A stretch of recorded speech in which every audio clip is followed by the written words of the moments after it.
But as for you, Ted, you on February 13th, 1979, you make your debut in the WWF in Allentown, Pennsylvania, at a TV taping as the North American champion. And you score a pinfall victory over Mike Hall and later over Johnny Rodz because it was a television taping. So you Yeah. get two weeks of TV out of it. Do you have any memory of your first night in with this new company?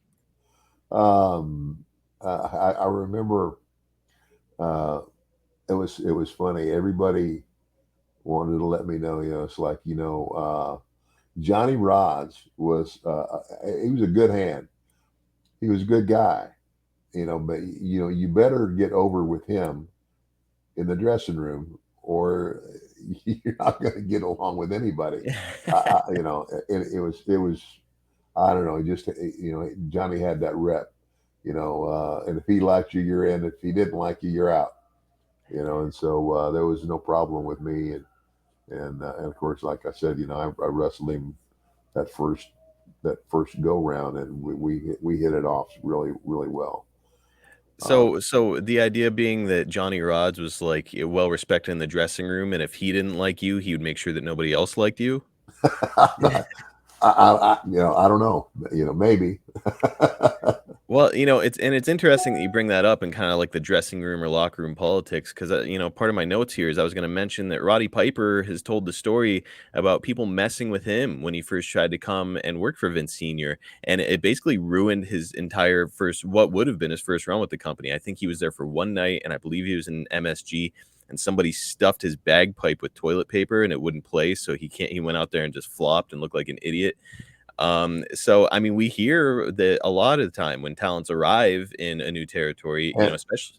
Oh, go ahead. and I was there. I saw that. You were there for that. Yes, I was there for that. Yeah. What do you remember about it? That's the first time I ever saw. Well, I didn't know. I mean, I didn't know anything. Except that that when he went out there, his bagpipes didn't work, and we all knew why later. But I never knew. It was no and nobody ever obviously confessed to doing it. But Do you know who did it? no, I have no idea who did it. Rumor has it was Freddie Blassie. You think? That's the prevailing rumor. Now, why? See, but I don't understand why. It's kind of like, was it that he didn't make an impression on anybody, or Well, that's what I was going to ask you is, a lot of time when a new guy would, at least this is what we've heard, maybe you can clear it up, but a lot of time when a talent would arrive in a new territory and they're getting a nice push or getting looked at, some of the other talents would get jealous and give them some rough treatment. I mean, in your experience, did anybody give you a hard time whenever you arrived there? no, Nobody. nobody gave me a hard time, when I got there. And when of course I grew up in the business. I don't know if that had anything to do with it, but my dad never, he never wrestled in New York. If you know what I'm saying, he never did New York territory. Mm, So he would, DiBiase was not a big name in, in New York right. at that time. So I really don't know. Um, That's what but I, made me yeah, think maybe somebody would mess with you is yeah. because, Mike was a big name in the Midwest and the South, but like, nobody knows that you're Mike DiBiase's kid when you're coming up here. You're just like some fresh faced Mm-hmm, baby face who's getting a hmm. title. Yeah, yeah.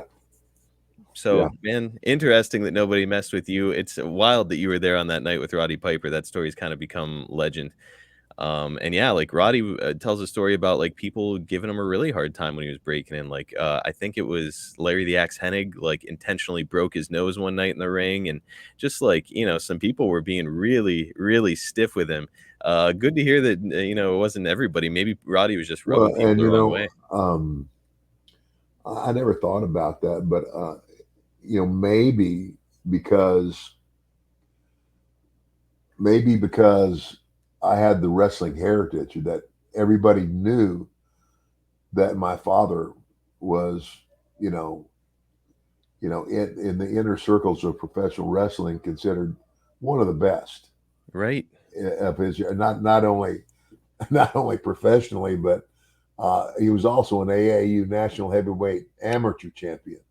Mhm. So not only was he a great worker, he was a great shooter, and so that may, I don't know, that maybe the respect that came along with that, and the fact that I was a kid that came up in the business and been a part of the business had been a part of my life. That maybe that's part of the respect I got. I don't know. Well, and I can, I'm obviously I wasn't even born yet, so I have no, details from behind the scenes, but Thanks, Marcus. this is like 7 years before I was born. But no, it's I mean, rumor has it that Roddy Piper could be a little bit abrasive, loudmouthed as well, so as maybe he just rubbed a few people the wrong way, who knows? Could be. I don't know.